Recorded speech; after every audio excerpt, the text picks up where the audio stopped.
Hello students, welcome back to our YouTube channel Rahul sir bio Trivedi. तो बच्चों, आजकल हम लोग पढ़ रहे हैं इकोसिस्टम। इसका एक लेक्चर हो चुका है। आज हम लोग बात करेंगे इसके सेकंड लेक्चर के बारे में। और जैसा कि मैंने पहले भी बताया था कि इकोलॉजी बहुत ही इम्पोर्टेंट है। According to NEET, according to board, दोनों में इसका बहुत वेटेज है। और आप हमेशा गलती यही करते हैं कि इसको हल्के में लेते हैं। इसको कभी हल्के में नहीं लेना है। हाँ, इजी है लेकिन इसे रटा नहीं जा सकता है। तो चलिए समझते हैं। और आज की क्लास होगी बेटा इकोसिस्टम एंड देयर कंपोनेंट्स की। यानी इकोसिस्टम क्या होता है ये तो पहले मैंने बता रखा है आपको। आज हम लोग बात करने वाले हैं कि इकोसिस्टम में कौन कौन आता है। कंपोनेंट्स का मतलब समझते हो ना, किन किन कारकों से मिलकर के हमारा इकोसिस्टम बना होता है। तो चलिए बात को स्टार्ट करते हैं आज की। अब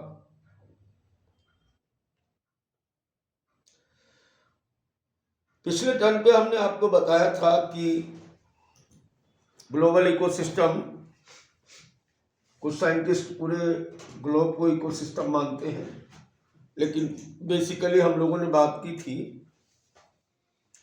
कि इकोसिस्टम दो प्रकार के होते हैं। एक होता है एक्वाटिक इकोसिस्टम और एक होता है टेरेस्ट्रियल इकोसिस्टम। और with the basis of interference of humans, मानव के हस्तक्षेप के आधार पर नेचुरल इकोसिस्टम और एंथ्रोपोजेनिक इकोसिस्टम या मानव निर्मित इकोसिस्टम की बात हुई थी। आज का टॉपिक हमारा क्या है? Ecosystem and there components. चलिए एक छोटे से चार्ट के द्वारा सबसे पहले हम इस बात को समझने की कोशिश करते हैं कि कंपोनेंट्स का मतलब होता है कारक। कंपोनेंट्स का मतलब होता है कि इकोसिस्टम किससे बना हुआ है, कौन कौन से कारक इकोसिस्टम को बनाते हैं। चलिए बोर्ड पे चलते हैं। देखिए, इकोसिस्टम को सबसे पहले हम लोग दो तरीके से बांट लेते हैं। पहला होता है स्ट्रक्चरल कंपोनेंट्स, दूसरा है फंक्शनल कंपोनेंट्स। एक वो स्ट्रक्चरल कंपोनेंट्स जिससे हमारा इकोसिस्टम बना हुआ है, और दूसरा वो पार्ट है जिससे इकोसिस्टम काम करता है। संरचनात्मक कारक और क्रियात्मक कारक, इस तरीके से इसे दो भागों में हम बांट सकते हैं। हिंदी में भी लिख देता हूं यहां पे। एक है संरचनात्मक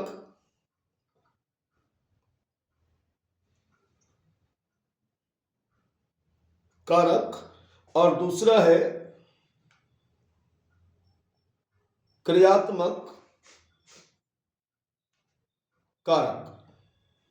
मतलब क्या हुआ इसका कि इकोसिस्टम के कंपोनेंट्स को अगर हमें समझना है तो इकोसिस्टम दो तरीके से काम करेगा। एक तो इकोसिस्टम किन किन चीजों से बना होता है वो हमारा आ जाएगा स्ट्रक्चरल कंपोनेंट्स। इकोसिस्टम वर्क कैसे करता है ये हम पढ़ेंगे फंक्शनल कंपोनेंट्स के अंतर्गत। तो सबसे पहले कोई भी इकोसिस्टम दो कारकों से मिलकर के बना होता है। एक होता है बायोटिक यानी जैविक, और दूसरा होता है एबायोटिक या अजैविक कारक। यहां पर एबायोटिक फैक्टर की अगर बात करें तो इसका मतलब है हमारा अजैविक, और बेटा इसका मतलब हमारा होता है जैविक कारक। क्योंकि मैंने आपको बताया था कि interaction between the livings and non livings के बाद एक सेल्फ सस्टेनिंग सिस्टम बन के तैयार होता है जिसको हम इकोसिस्टम या पारितंत्र कहते हैं। तो सीधी सी बात है कि किसी भी इकोसिस्टम में दो पार्ट आएंगे। कौन कौन से? एक होगा बायोटिक फैक्टर्स और दूसरा होगा एबायोटिक फैक्टर्स। तो पहले यहां पर क्या लिखा हुआ है? एबायोटिक फैक्टर्स, और दूसरा होता है बायोटिक फैक्टर्स। एबायोटिक फैक्टर्स के अंतर्गत कौन कौन आने वाला है? प्रकाश आएगा, लाइट, टेम्परेचर तापमान, वाटर जल और प्रेशर। और भी होते हैं कई सारे एबायोटिक फैक्टर्स, आगे बात करेंगे। लेकिन बेसिकली ये जो आपको दिखाई दे रहे हैं इनको हम कहते हैं जलवायु कारक, climatic factor. It's included light, temperature, water और प्रेशर। जबकि जैविक कंपोनेंट्स के अंतर्गत कौन कौन आएगा? जैविक कंपोनेंट्स के अंतर्गत जीवित पदार्थ आते हैं और उन जीवित पदार्थों में सबसे पहले आते हैं प्रोड्यूसर यानी उत्पादक, कंज्यूमर्स उपभोक्ता, डिकम्पोजर्स यानी अपघटक।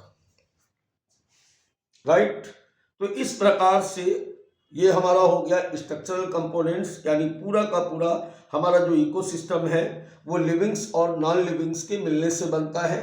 नॉन लिविंग्स में लाइट, टेम्परेचर, वाटर, प्रेशर आते हैं और बायोटिक फैक्टर्स के अंतर्गत प्रोड्यूसर, कंज्यूमर और डिकम्पोजर्स आते हैं। अब हम लोग बात कर लेते हैं इकोसिस्टम के फंक्शन के बारे में।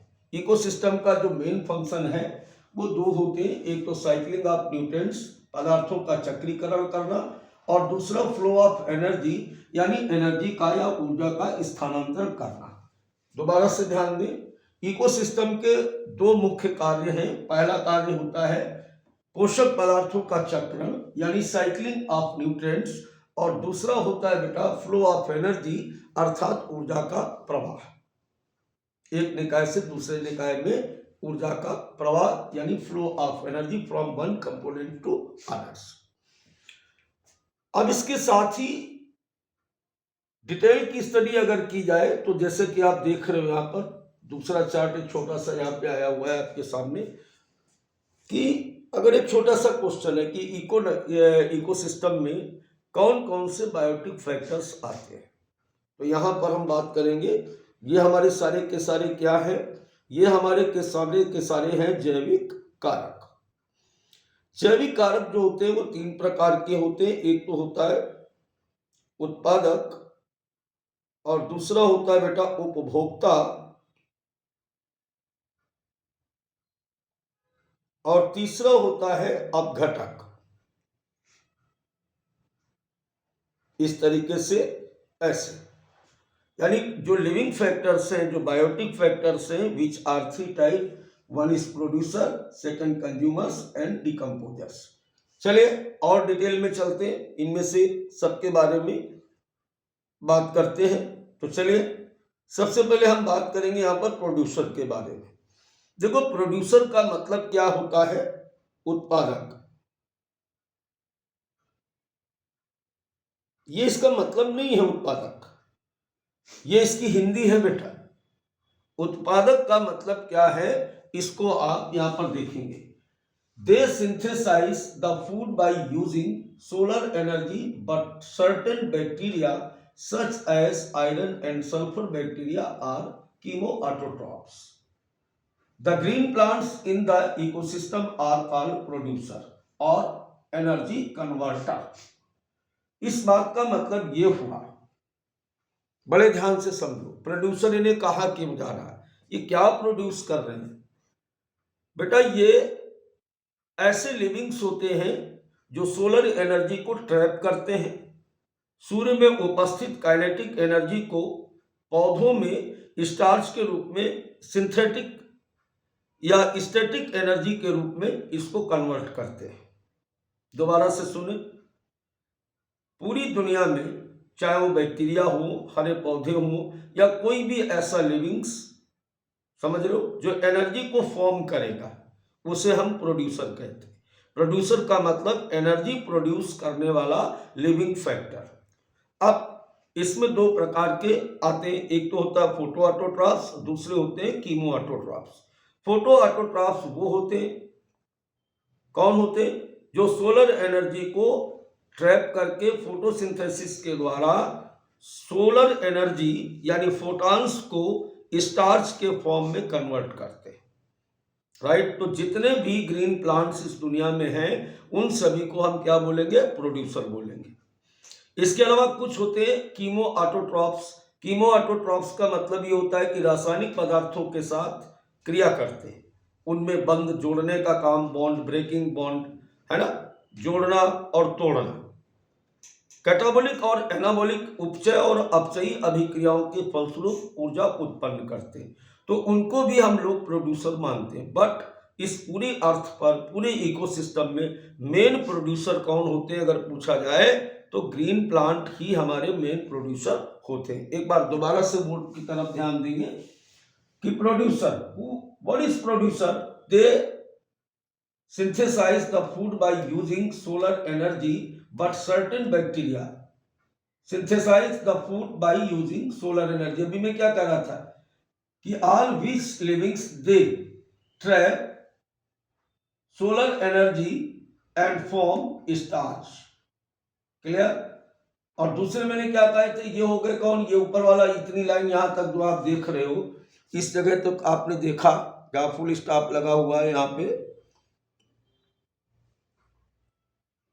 इसको अपन मानते हैं यहां तक हम मानेंगे ये हो गए ऑटोट्रॉफ्स और ये हो गए कीमो ऑटोट्रॉफ्स, क्योंकि ये रासायनिक पदार्थों से ऊर्जा को उत्पन्न करते हैं। इसीलिए नीचे फिर से मेंशन किया गया the green plant in the ecosystem are called producers. Clear हो गई? छोटी सी सरल सी बात थी, इसमें कोई ऐसी बात नहीं थी जो न समझ में आए, छोटे बच्चों को समझ में आता है। चलो एक छोटा सा फिगर देखते हैं जो हमारी बात को सर्टिफाई करेगा। The producer form the first trophic level in the most food chain. अब जैसे यहां पर ऑल फूड चेन क्यों नहीं लिखा गया, यहां पे लिखा गया मोस्ट फूड चेन। इसका मतलब कि कुछ खाद्य श्रृंखलाएं ऐसी होती जो कीमो ऑटोट्रॉफ्स के द्वारा बनाई जाती, लेकिन मेजरली 99.9% जितना भी इकोसिस्टम है उसमें प्रोड्यूसर हमेशा कौन होते हैं? ग्रीन प्लांट होते। ग्रास लिखा हुआ है, ये वही बात लिखी हुई है। सूर्य का प्रकाश यहाँ से आ रहा है और इस सूर्य के प्रकाश को इनके द्वारा क्या किया जा रहा है? ट्रैप किया जा रहा है। और इस ट्रैपिंग के बाद ये क्या कर रहे हैं? फोटोसिंथेसिस कर रहे हैं। और इस फोटोसिंथेसिस के द्वारा क्या बन रहा है बेटा? स्टार्च बन रहा है। और यही स्टार्च आगे चल के एनर्जी के फॉर्म में कन्वर्ट होकर के फूड चेन में इंटर करता है। तो जो जैसे कि पहले बात मैंने बताई वो चीज़ आप देख लो। दो बातें यहाँ पर ध्यान रखनी थी कि प्रोड्यूसर हमेशा क्या होते हैं? फर्स्ट ट्रॉपिक लेवल होते हैं हमेशा। दूसरी बात ये ध्यान रखेंगे कि ग्रीन प्लांट ऑल नहीं है, कुछ इसमें आपको हिस्सा कीमो ऑटोट्रॉफ्स को देना पड़ेगा। क्लियर हो गई बात? चलिए अब बात आती कंज्यूमर की।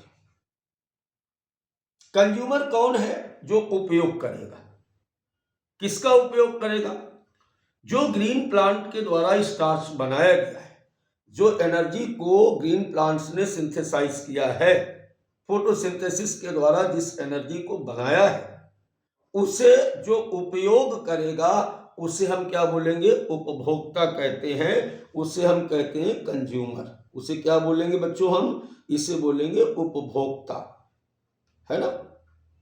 जो उपयोग करे वो क्या है? उपभोक्ता। और जो बनाए वो क्या है? प्रोड्यूसर। अब सपोज करो सुबह आप मंजन करते हो, कोई भी ब्रांड, सपोज करो कोलगेट मंजन करते हो, तो कोलगेट की जो फैक्ट्री यहाँ पे क्या है? प्रोड्यूसर है। और आप मंजन करते हो तो मंजन का उपयोग कौन कर रहा? आप कर रहे हो। तो आप कौन हो गए? आप कौन हो गए? आप हो गए उपभोक्ता। All animals depend on plants directly or indirectly for their food needs। जितने भी एनिमल्स हैं वो कहीं ना कहीं क्या होता है? कहीं ना कहीं डायरेक्टली, कुछ तो ऐसे होते हैं जो सीधे सीधे क्या करते हैं, आप देख रहे हो जैसे गाय है तो ये बेटा यहाँ पर घास खा रही है तो डायरेक्टली, कुछ ऐसे इनडायरेक्टली, जैसे शेर घास नहीं खाता तो वो गाय को खाता है। लेकिन गाय के पास एनर्जी कहाँ से आई थी? गाय के पास एनर्जी कहाँ से आई थी? प्रोड्यूसर से आई थी कि नहीं आई थी? तो जितना भी लिविंग्स इस अर्थ पर निवास करता है वो कहीं ना कहीं अपने आप को किसके प्रति? पौधों के प्रति, हरे पौधों के प्रति निर्भरता को व्यक्त करता है। They are hence called consumers and also heterotrophs। इनको हम विषमपोषी कहते हैं या इनको हम उपभोक्ता कहते हैं। किसे? सभी प्रकार के जितने भी सजीव, कौन? जिनको हम एनिमल्स कहते हैं। इसका मतलब क्या होता है? इसका मतलब होता है विषमपोषी। ठीक है, इसको हम कहते हैं विषम पोषी। और ये हमारे हो गए कंज्यूमर्स। कंज्यूमर्स कौन? जो प्लांट्स को ईट करेंगे डायरेक्टली या indirectly. If they feed on the producer the plants they are called primary producer. अगर कोई पौधा भी, मैंने क्या कहा कि कोई भी जंतु है वो डायरेक्टली या इनडायरेक्टली। अब हमें ये देखना है कि कौन डायरेक्टली ले रहा है और कौन इनडायरेक्टली ले रहा है। अगर डायरेक्टली ले रहा है तो उसे क्या बोलते हैं हम? इसे हम बोलते हैं प्राथमिक उपभोक्ता।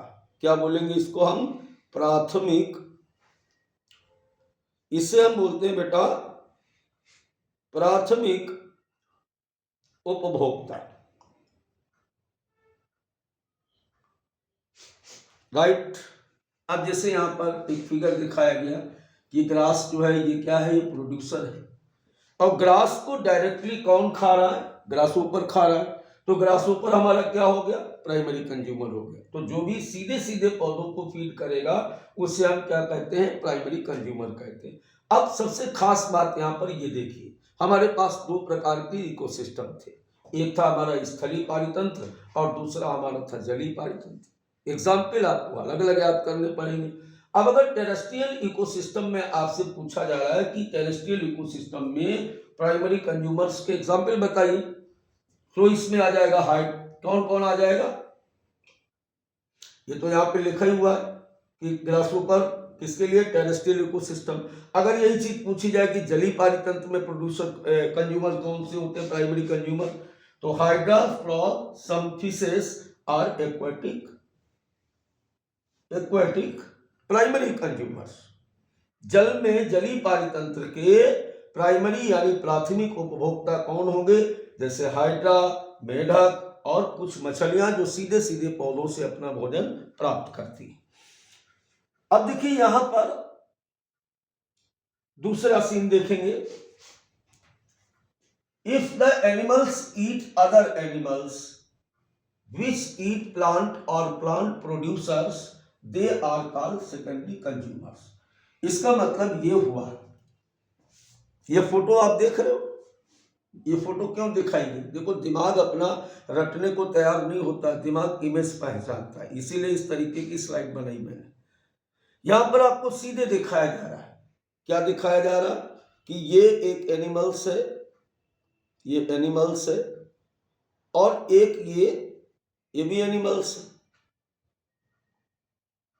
अब एक एनिमल्स इतना बड़ा मुंह खोल के क्या कर रहा है? दूसरे एनिमल्स को खा रहा है। लेकिन ये वाला एनिमल्स क्या खा रहा है? ये वाला एनिमल्स ग्रास खा रहा है या ग्रीन प्लांट को खा रहा है। तो ये कौन हो गया? अब अगर इसकी बात करो तो ये तो हो गया प्राइमरी, ये हो गया प्राइमरी कंज्यूमर, हो गया कि नहीं हो गया? ये हो गया प्राथमिक उपभोक्ता। और जो खा रहा ये वाला एनिमल्स क्या हो गया? इसको हम बोलेंगे सेकेंडरी कंज्यूमर्स। तो सीधी अगर हिंदी में बात की जाए तो जो मांसाहारी जंतु हैं, जो सीधे घास नहीं खा सकते, जो सीधे भोजन पौधों से नहीं लेते हैं, उन सभी को हम लोग क्या बोलेंगे?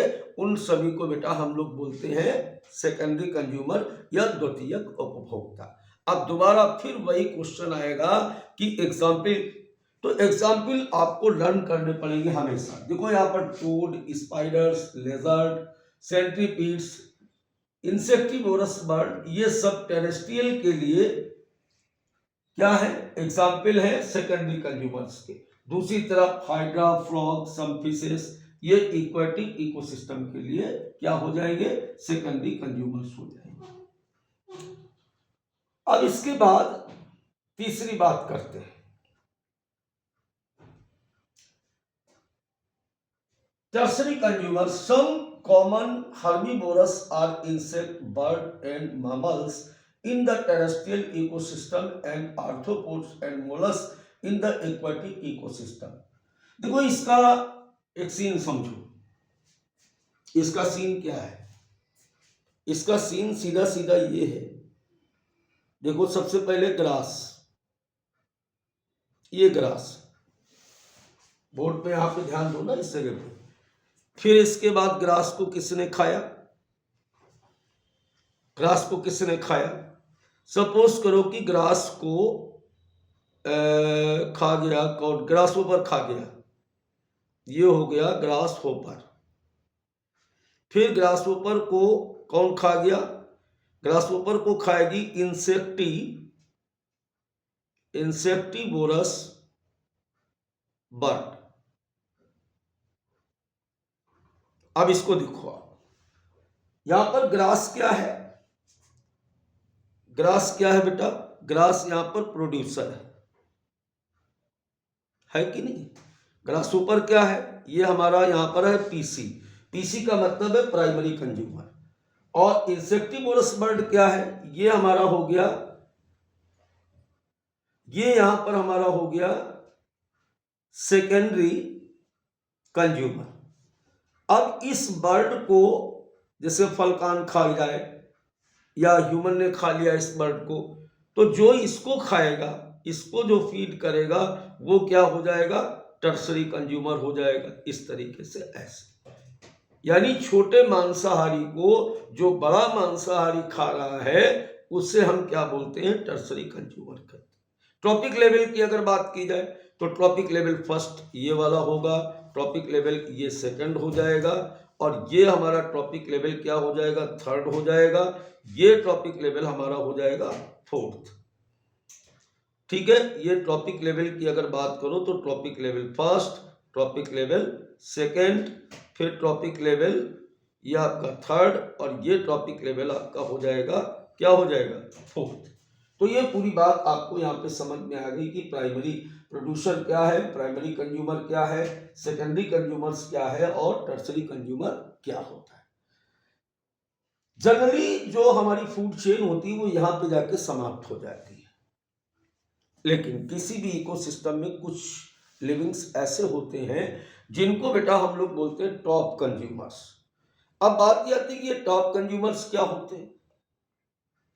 ये टॉप कंज्यूमर्स वो मांसाहारी जंतु होते हैं, वो कार्निवोरस होते हैं जिनको और कोई नहीं खा सकता।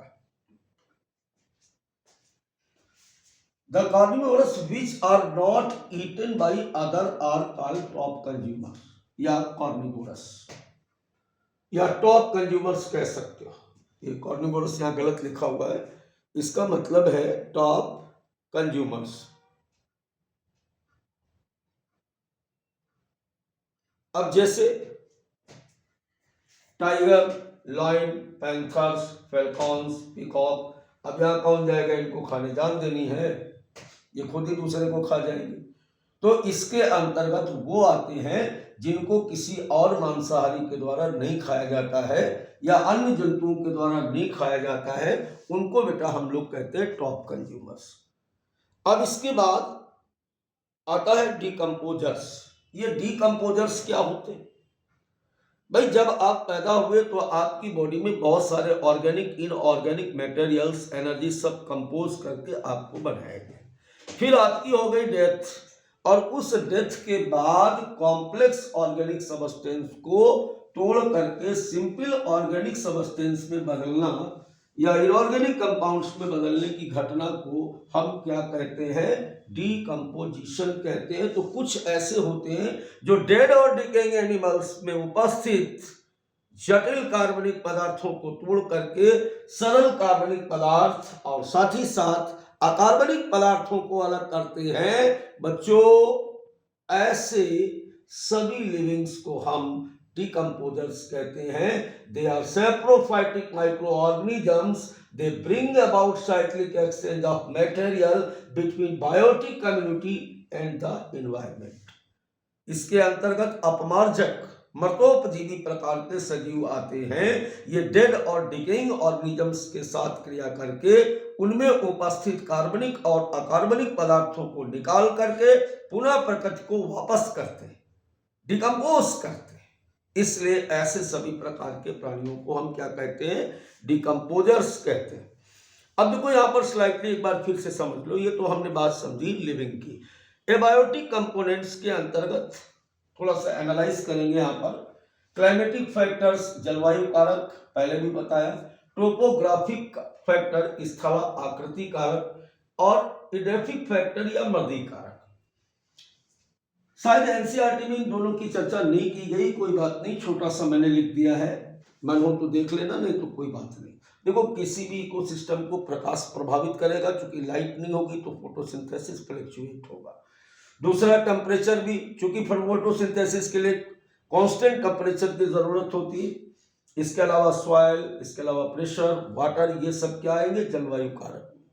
अलग अलग स्थानों पर पृथ्वी की आकृति अलग होती है, जैसे कहीं पर समुद्र है तो कहीं पर पहाड़ है, कहीं पे पठार है, कहीं पे मैदान है।